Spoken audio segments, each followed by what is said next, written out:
Hello everyone. तो आज के इस वीडियो में एक बहुत ही इंपॉर्टेंट टॉपिक हम डिस्कस करने वाले हैं। क्या है वो टॉपिक? वो टॉपिक ये है जो कि आपकी प्रिपरेशन से जुड़ा हुआ है। आपकी प्रिपरेशन, जहां पर आप पूरी प्रिपरेशन के दौरान कई बार ऐसे सेटबैक्स झेलते हैं कि आपका एग्जामिनेशन कई बार क्लियर नहीं हो रहा है, 1 साल नहीं हुआ, 2 साल नहीं हुआ।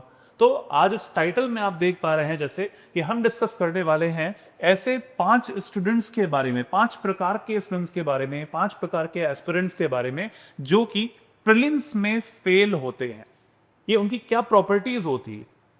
कुछ एस्पिरेंट्स ऐसे भी होते हैं जो कि बहुत एक बार में तैयारी कर लिया, बहुत अच्छे से तैयारी किया, एग्जाम निकल लिया। लेकिन कुछ एस्पिरेंट्स ऐसे भी होते हैं जिनका एग्जाम नहीं निकलता है, रिकरिंग एक साइकिल में वो पड़े रहते हैं। आज हम इसी के बारे में बात करने वाले हैं। सर थोड़ा सा बताएं इसके बारे में। मेन सेशन का पर्पज ये है कि ऐसे स्टूडेंट जो अपनी कमियों को नहीं जान पाते हैं, क्योंकि देखो लाइफ में सक्सेस होने के लिए ये जानना ज्यादा जरूरी नहीं है कि आपकी पॉजिटिव पॉइंट क्या क्या है। सबसे इंपॉर्टेंट ये जानना है कि हमारे नेगेटिव पॉइंट क्या क्या हैं। अगर हम उन नेगेटिव पॉइंट को आइडेंटिफाई कर लें और उस सर्कल से बाहर निकल जाएं तो फिर सक्सेस हमारे लिए आसान हो जाती है। तो आज हम लोग डिस्कस करने वाले हैं कि जो भी स्टूडेंट यूपीपीसीएस या यूपीएससी या किसी एग्जाम की तैयारी करता है तो उसके लाइफ में 5 कौन से नेगेटिव पॉइंट होते हैं जो उसकी सक्सेस में सबसे बड़ा रोड़ा बनते हैं, उसे सफल नहीं होने देते हैं। क्यों सर? बिल्कुल। तो सर आते हैं बिना देरी किए हुए, आज पहले टाइप का एस्पिरेंट होता है उसको समझते हैं। देखिए, पहले टाइप का जो एस्पिरेंट है उसकी विशेषता ये होती है कि वो रिसर्च मोड अपना ऑन करके रखता है। जैसे कि यहाँ पे देख पा रहे हैं द बॉटमलेस डिगर, यानी एक सब्जेक्ट में इतना गूढ़ता से आप उसके अंदर जाते रहते हैं कि जैसे पीएचडी लेवल की तैयारी करनी है। बिल्कुल सर। इतना अच्छे से, इतना डीप पढ़ लिया है कि भाई हम तो सबसे ज्यादा ज्ञानी हो चुके हैं इस सब्जेक्ट में, लेकिन सिर्फ सर एक सब्जेक्ट से एग्जाम निकलता नहीं, क्रैक नहीं होता है। सर ने बिल्कुल सही कहा कि जैसे हम किसी सब्जेक्ट को अगर पढ़ते हैं तो लाइक सर, जैसे मान लीजिए हम सब्जेक्ट पढ़ने गए, हिस्ट्री है, ज्योग्राफी है, पॉलिटी है, इकोनॉमिक्स है, जनरल साइंस है, तो पहली चीज ये ध्यान रखना है कि ये जानना ज्यादा जरूरी है कि हमारे उस सब्जेक्ट का हम जो एग्जाम देने जा रहे हैं उसमें उसका वेटेज कितना है। जब तक आप वेटेज नहीं जानेंगे तो क्या होगा, आप हर सब्जेक्ट को सोचेंगे कि उसी डेप्थ में पढ़ते जाएं। बिल्कुल। और वही हो जाता है रिसर्च मोड ऑन। और कई बार ऐसा होता है हमारे एस्पिरेंट्स जो हैं वो एक सब्जेक्ट में 100%, मान लीजिए हिस्ट्री की बात कर ले, 100% प्रिपेयर कर लिया, लेकिन बाकी सब्जेक्ट्स में, ज्योग्राफी में, पॉलिटी में, करंट अफेयर्स में वो पूरा मिल बटे सन्नाटा जिसको बोलते हैं। बिल्कुल बिल्कुल सर। और उससे क्या होता है, आपका कट ऑफ क्लियर नहीं होगा। प्रीलिम्स एग्जामिनेशन में ही आपका कट ऑफ क्लियर नहीं होगा, क्योंकि हमारा जो एग्जाम होता है हमें कट ऑफ क्लियर करना होता है। एग्जाम देने में ये होता है कि ये एग्जाम पीएचडी लेवल की तैयारी नहीं करना। बिल्कुल सर। यहाँ पर आपको जनरल अंडरस्टैंडिंग होनी चाहिए। ये एक एग्जाम है, आपको समाज में काम करना है जाके, उसके लिए। तो यहाँ पर हमें एक निश्चित लेवल रहता है कि भाई इतना पढ़ लिया है और एग्जाम के पीवाईक्यूज लगा लिए हैं या फिर जो थीम्स होती हैं उनको अंडरस्टैंड कर लिया, समझ लिया है, उसके बाद आप नेक्स्ट सब्जेक्ट को भी वेटेज दें। तो ये हो गए हमारे पहले टाइप के एस्पिरेंट्स। अब आते हैं हमारे दूसरे टाइप के एस्पिरेंट्स जो कि अपनी गलतियां कुछ करते हैं, जो कि एग्जाम में वो क्वालिफाई में नहीं हो पाते। दूसरे टाइप के एस्पिरेंट्स पे आते हैं हम लोग। दूसरे टाइप के एस्पिरेंट्स होते हैं वो जो कि नोट्स के होते हैं राजा रानी। सर ऐसे आपने एस्पिरेंट्स बहुत देखे होंगे। बहुत सारे सर। तो उनके बारे में थोड़ा बताइए। होता क्या है कि हम लोग नोट्स की राजा रानी, मतलब कहने का सेंस ये है, यहाँ पे सर इस थीम का मेन पर्पस समझाने का ये है कि हम जहां से कंटेंट मिला फटाक से नोट बनाना शुरू किए। अब ये नहीं देख रहे हैं कि वो हमारे लिए कितना यूजेबल है, हमारे एग्जाम के लिए कितना वो अच्छा है या नहीं, क्या कंटेंट हमें पढ़ना है क्या नहीं। मतलब यहां से मिला, वहां से मिला, जहां से मिला एकदम भंडार लगा लिया। भाई भंडार नहीं लगाना है, हमें एग्जाम क्रैक करना है। और एग्जाम क्रैक करने लिए क्या होता है, इंपॉर्टेंट होता है सेलेक्टेड चीजें पढ़ना। केवल नोट्स बनाने से काम नहीं चलेगा, वो नोट्स आपके लिए कितना उपयोगी है ये जानना सबसे ज्यादा इंपॉर्टेंट है एग्जाम क्रैक करने के लिए। क्यों सर? बिल्कुल सर। और एक और चीज ये आती है कि हमने नोट्स तो इकट्ठा कर लिए, बहुत सारी बुक्स इकट्ठा कर ली हमने, लेकिन इनपुट तो बहुत सारा है। हमने 400 पेज की बुक ले आकर दी थी और 400 पेज के नोट्स भी बना लिए, लेकिन क्या हमारे माइंड में गया, हम समझे क्या उससे? देयर आर मल्टीपल सोर्सेज और इनपुट तो बहुत सारा है। टेलीग्राम से पीडीएफ आ रहे हैं, बुक्स हम परचेज करके ला रहे हैं हार्ड कॉपी में, पीडीएफ हमारे सिस्टम पे पड़े हुए हैं, but ultimately what is the output the output is a drop of knowledge जो कि आपको उस भंडार से मिल पाता है। This is a fodder material. एक सोर्स पकड़िए, अच्छे से पकड़िए, एक स्टैंडर्ड बुक है और बाकी सारे सोर्सेज जो होते हैं उनको पकड़िए और उसको बार बार रिवाइज कीजिए। Revision is the key. यहाँ पर मल्टीपल सोर्सेज से पढ़ना आपको एग्जाम क्वालिफाई नहीं करवाएगा। Practice and revision is the final की फॉर योर सक्सेस। सर इसमें मुझे लगता है कि जो आउटपुट का ये है ना कि मतलब हमने कितना नॉलेज लिया और उसका आउटपुट, यानी कि मैंने जो सर पहले कहा ना कि वही चीजें हैं कि मतलब हम बहुत सारी चीजें पढ़ रहे हैं लेकिन उसमें से हमारे लिए यूज की कितनी चीजें हैं। देखो ये नहीं है कि आपने पढ़ लिया तो वो गलत हो गया। तो कॉस्ट बेनिफिट रेशियो जो है आपका वो गड़बड़ हो जाता है और वहां पे गड़बड़ होगा तो आपका टाइम वेस्ट हो रहा है पढ़ने में, आपके नोट्स बनाने में टाइम वेस्ट हो रहा है, एक्स्ट्रा चीजें whatever we are providing, like कोई इंस्टीट्यूट आप ज्वाइन कर लेते हैं तो वो चीजें आपको प्रोवाइड करता है, चाहे वो IIS हो, चाहे वो उसके अलावा कोई और इंस्टीट्यूट भी कोई ना हो, वो क्या करते हैं आपको चीज़ें अपनी तरफ से स्टडी करके नोट्स हैं समराइज करके नोट्स देते हैं, दिल हेल्प यू। अब आप खुद से बैठ के नोट बनाने के लिए बनाना अच्छा होता है बट ऐसा नहीं करना कि लंबी लंबी नोट्स बनाने। नहीं सर, प्रॉब्लम ये भी है ना कि आप जानोगे कैसे कि क्या आपके लिए यूजेबल है क्या नहीं है। अगर आप इतना ही जान जाओगे तो फिर एग्जाम क्रैक है। तो वो चीज के लिए आपको एक गाइड तो लेना ही लेना पड़ेगा जो आपको बताए कब से कब। गाइडेंस जरूरी है। अब आते हैं तीसरे प्रकार के जो एस्पिरेंट हैं उनकी क्या समस्याएं होती हैं। वो होते हैं ख्याली, जो बिल्कुल राजा रानी हो जाते हैं, है ना, सपनों में खोए हुए हैं, बढ़िया गाड़ी मिली हुई है, नीली बत्ती वाली गाड़ी मिल चुकी है और सपने में खोने बैठे हैं, लाइब्रेरी की चेयर पे बैठे हुए हैं, 10 घंटे बिता रहे हैं, 12 घंटे बिता रहे हैं, but they are day dreaming, दिन में सपने देख रहे हैं। देखो ऐसा सर अच्छा तो मतलब होता है ये चीज की, हाँ, सपने देखना सर सबको अच्छा लगता है। बिल्कुल अच्छा तो लगता है बट वो आपका समय भी तो जा रहा है। अगर आप बैठ के पढ़ाई कर रहे हो और उस समय पे आप सपने देखना स्टार्ट कर दो कि यार मैं तो ऐसा बनूंगा, सोचने लग गए, मजा आ रहा है। सर एक स्टूडेंट्स की इसमें मैं आपको कहानी बताता हूँ। मैक्सिमम स्टूडेंट को मतलब मैंने देखा है, कुछ ही स्टूडेंट मैं कहूँगा, इसीलिए मैं मैक्सिमम शब्द का यूज कर रहा हूँ कि मैं ज़्यादातर स्टूडेंट से मैं बात करता हूँ तो उनके सामने ये चीज़ें आती हैं निकल के जी कि कहते हैं कि सर मैं 8 घंटे की पढ़ाई करता हूँ। हाँ। और 8 घंटे वो क्या है कि टेबल पे बैठे हैं, सामने बुक पड़ा हुआ है और बुक भी पलट रहे हैं, पेज पलट रहे हैं, पढ़ भी रहे हैं, लेकिन क्या हो रहा है दिमाग में कुछ और चल रहा है। हाँ, रील्स चल रही हैं, रील्स चल रही हैं या जो भी चीजें चल रही हो सर, मतलब मैं कुछ नाम नहीं लेना चाहूंगा, जो भी आप मान लीजिए, हाँ वो पर्सनल भी आपकी हो सकती है। अब चीजें चल रही हैं, आप बैठे हुए, यार ऐसे 8 घंटे बैठने का क्या मतलब है सर? सर इससे होता ये है कि आपकी जो एनर्जी होती है, जो टाइम थीफ, ये जो आपकी इच्छाएं हैं, ये जो आपके सपने हैं ना, ये डे ड्रीमिंग वाले, वो टाइम थीफ हो जाते हैं। वो आपका समय गंवाते रहते हो आप लोग और इस तरीके से एग्जाम टाइम आ जाता है, कोई BPPCS का प्रीलिम्स डेट आ जाती है और उस समय पे आप सोचोगे यार मैंने मेहनत तो बहुत सारी करी, मैंने घंटे तो बहुत दिए थे। ये मुझे लगता है टॉपर लोग जो होते हैं ना वो गलत बताते हैं, ये टीचर्स गलत बताते हैं। किसी पे ट्रस्ट नहीं करते हैं ये, बिल्कुल ऐसे लास्ट में ट्रस्ट नहीं करता। अरे भाई जब आपको पढ़ने के लिखने का समय था तो उस समय तो आप सपने देख रहे थे, तो वो जो समय है उसको प्रॉपर यूटिलाइज करना जरूरी है। समरी यही है इसकी कि आपको डे ड्रीमिंग करनी है, ऐसा नहीं कि नहीं करना है, सपना होना चाहिए बट उसके लिए एफर्ट्स करते रहना चाहिए। सपना देखना सर अच्छी बात है, लेकिन उस सपने के अकॉर्डिंग चलना ज्यादा जरूरी है। केवल सपने देखने से अचीवमेंट नहीं होगा, गोल आपका यहां पर नहीं मिलने वाला। अब आते हैं चौथे प्रकार के जो हमारे एस्पिरेंट्स हैं उन पे आते हैं।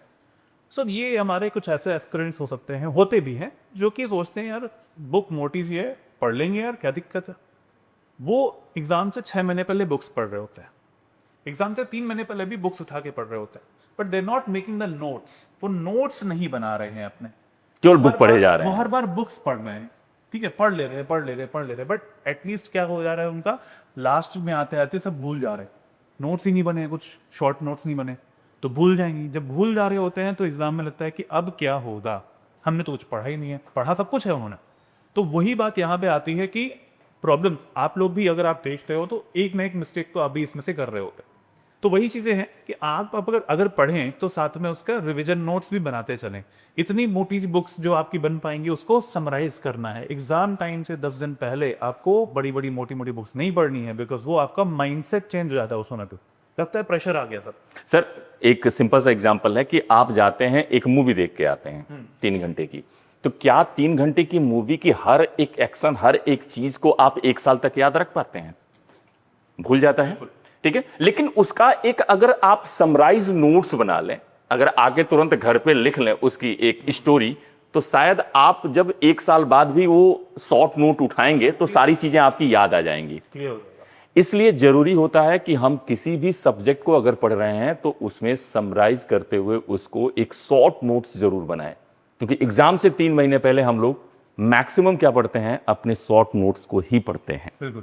तो सर आपने पढ़ाई तो बहुत करी है, तो पढ़ाई करने के लिए आपकी जो एफर्ट्स हैं वो आप पोर तो करते जा रहे हो लगातार, इन बकेट भरता जा रहा है। बकेट तो भरती जा रही है, लेकिन देर आर लीकेज पॉइंट्स आपकी बकेट में हैं, यानी कि आप रिवीजन नहीं कर रहे हो, आप भूलते चले जा रहे हो, आप वहां पे एक्टिव रिकॉलिंग नहीं कर रहे हो, देर आर नो नोट्स। आप पढ़ोगे क्या? नोट्स पढ़ना चाहिए उस टाइम, लास्ट टाइम पे, लेकिन नोट्स ही नहीं है।